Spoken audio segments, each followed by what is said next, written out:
Disclaimer. This is not a fully scientific project. We aim to entertain and offer knowledge that is either common or familiar to people within most Slavic cultures. Every accent you are going to hear is natural. If you are having any difficulties with the names or the way we pronounce things, the link in the show notes leads to the full transcript of the episode. Enjoy your stay. In English-speaking media, Russians are often portrayed as evil, menacing, or obscure. While this podcast doesn't approve of violence or hate of any kind, it is a tool for those who aim to create evil, menacing, or obscure content. You want to add Russian lore to your story? Go for it. Just make it legitimate. We are here to help with that. You are listening to "U is a Letter," Dark Russian Folklore Podcast. Bonus tale number 3. A gift horse in the cellar. Our tale for today is different from the previous ones in our collection, since the English version of its title, The Princess to be Kissed at a Charge, has little to no correlation with the original one. In Russian, the tale is usually called Sivka-Burka. There are over 60 versions of this exact story in Russian, and all of them are more or less about the same thing. A grateful dad offers their child some help in the form of a supernatural horse that comes from some place underground, can speak, is able to fly, and occasionally breathes fire. The name Sivka-Burka refers to the color of gray and chestnut mane of a horse, although the horse itself is often described as a white stallion.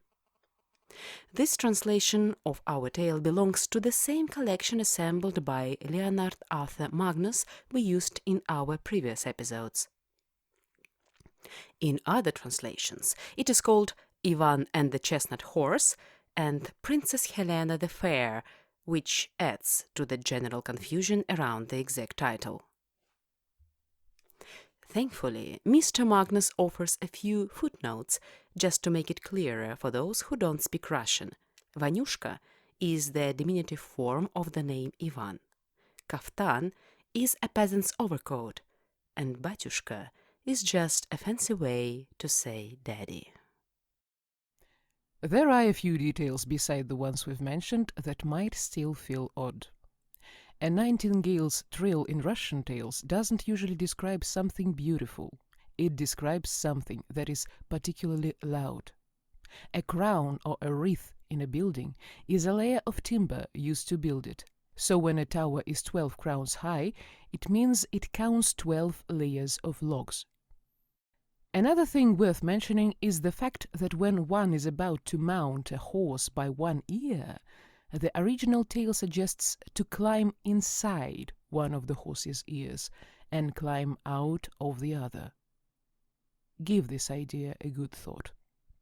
It deserves to be fully visualized.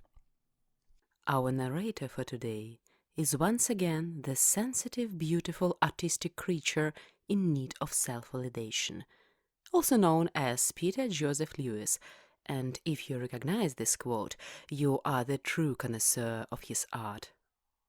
The musical score for the tale was written and performed by a Russian musician known as Tusich, whom you might know by her positive affirmations for your mental health.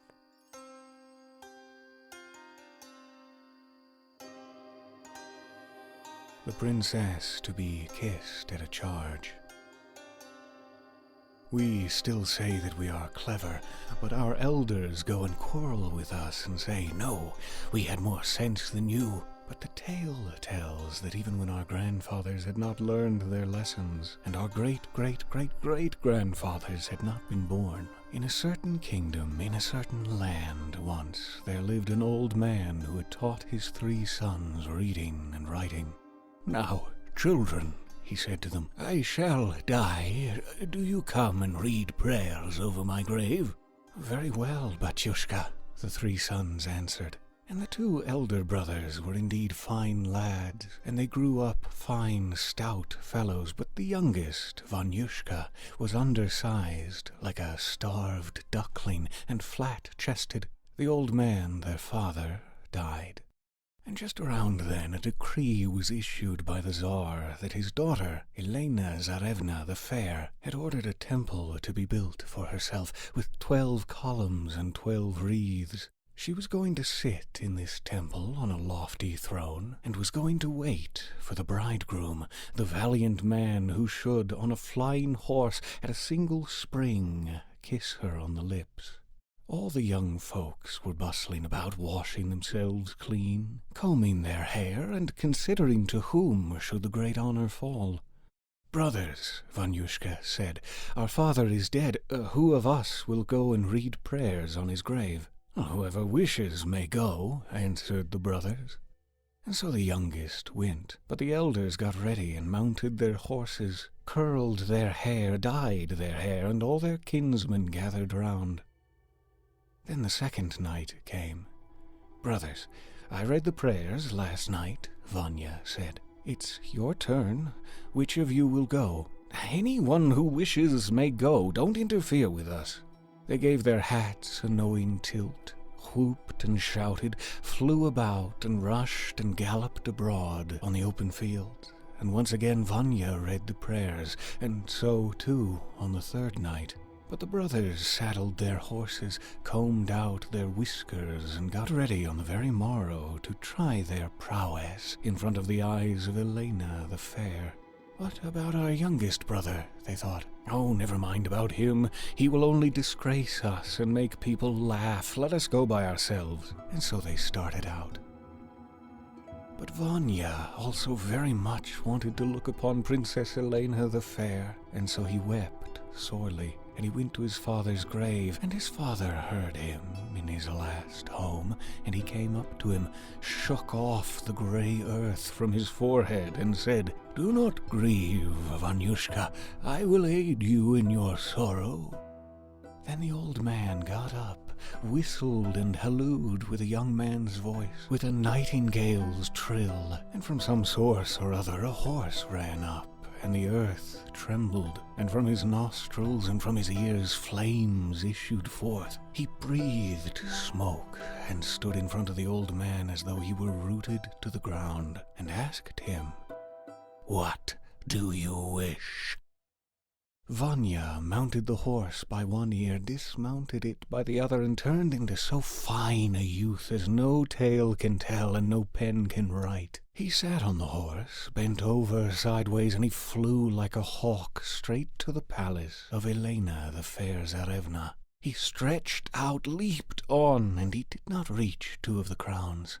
He made an effort. He flew up, jumped, and there was only 1 wreath left. He made one more effort, turned round once more, and as fire leaps to the eyes, he instantly kissed and smacked Elena the Fair on the lips. "Who is it? Who is it? Catch him!" But his very trace had vanished. He leapt back to his father's grave, and he let his horse free into the open field.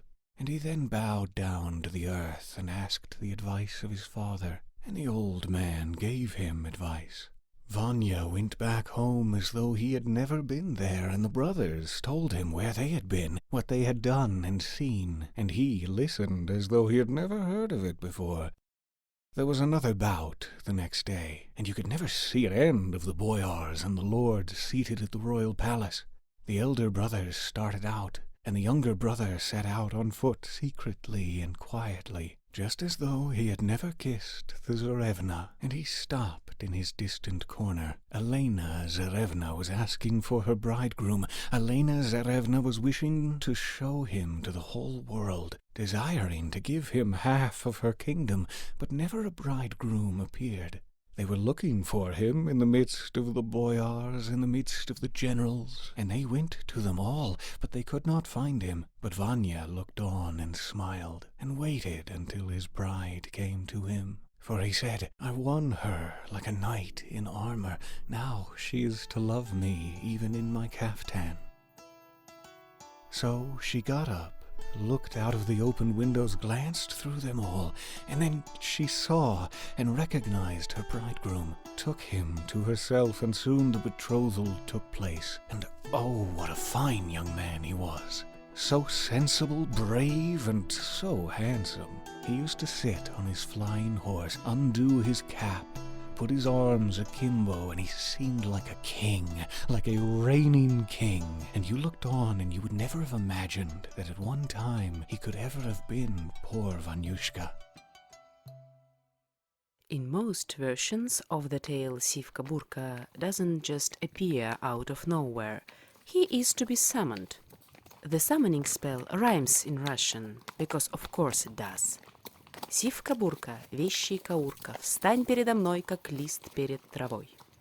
It can be roughly translated as Sivka Burka, the all-knowing steed, stand before me as a leaf stands before the grass. The tricky part is that there is an explicit version of the same spell, since there are multiple things that can proudly stand erect. But for the sake of keeping our creepy content more or less family-friendly, we would like to let that particular territory remain uncharted. What is far more interesting is that Vladimir Prop, a Russian scholar of myths and legends, insisted that the idea of a horse helper was almost always a sign of a connection to an other world or the land of the dead. The motif of the horse in the cellar, as Prop called the idea of discovering a helpful supernatural steed under a stone, in a crypt, or deep inside a mountain, might have its roots in the influence of nomadic peoples that is strongly reflected in Russian culture. Archaeological studies of the Eurasian steppe confirm this theory. According to Prop, this motif is proof of a link between horses and the cult of the ancestors, namely the tradition of veneration of the dead. A long story short, when a dead relative offers you a horse, trust their choice of a gift. Just don't look it in the mouth. It might breathe fire. This episode was researched, written and recorded by Doc and Stacy. Proofreading by Saika and craux. Guest star Peter Joseph Lewis. Theme music for the podcast written and performed by Andrei Popov. Musical score for the tale written and performed by Tusich. All the additional information on this podcast, including extra links, source material, and transcripts, is available on our website. Link in show notes. U is a Letter is a non-profit project. It is not funded, connected, or associated with any organizations, social media, or political ideologies. If you find what we do useful, please consider donating to a charity of your choice. Thank you, and may no darkness engulf you without your consent.